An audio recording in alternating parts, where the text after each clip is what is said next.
Today we're standing in front of one of the most influential sections of the Confederate line at Spotsylvania Courthouse. And also, I think you could make an argument, one of the least understood. Now, for those of you familiar with the terrain, you'll readily see that we are in front of Dole Salient. You can see the McCool House site in the distance, the road that the Upton's people aligned on when they broke across the works, and then that they expanded to the left towards the West Angle. To the right rolled up Dole's brigade, some of Daniels overran the Richmond howitzers. Now, why is this such an important piece of ground? For two reasons. It influenced both the battle of May the 10th and May the 12th.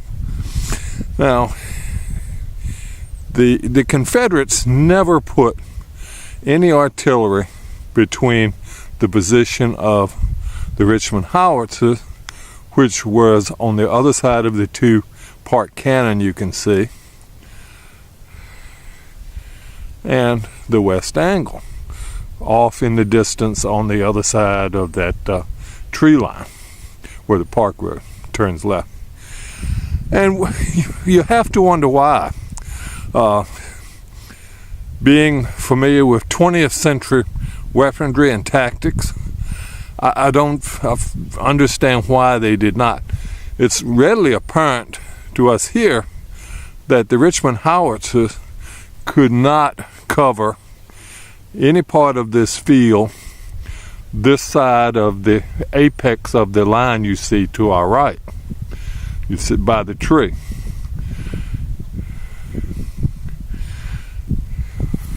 And there is high ground directly in front of us. Now, the Park Road confuses it because the ground was certainly raised to put that road in. But there's high ground to our front. There was a farm road running in front of the works to our left, and a large section of line.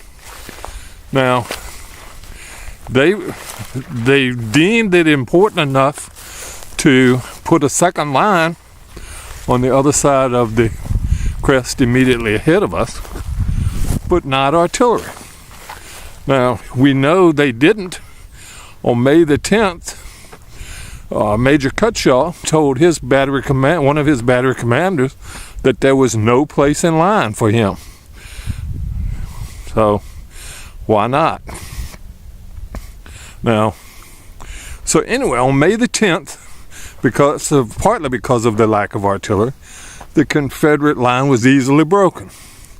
As a result, General Lee ordered General Ewell that if he could not find a way to enfilade this position, that he had to reinforce it. As a result, and also, by the way,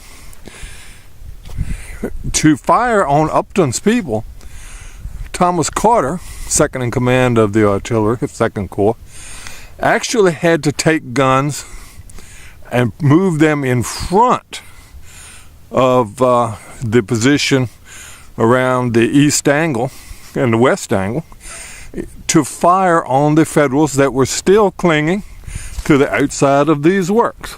Certainly not a desirable position. So, as a result, the next day, the two batteries of Cutshaw's battalion that had not been committed, Tanner's and Carrington's, were placed behind the west angle to fire and enfilade across the field in front of these works up to the hill here. Now, because they were in that position, they were not intended to fire to the front.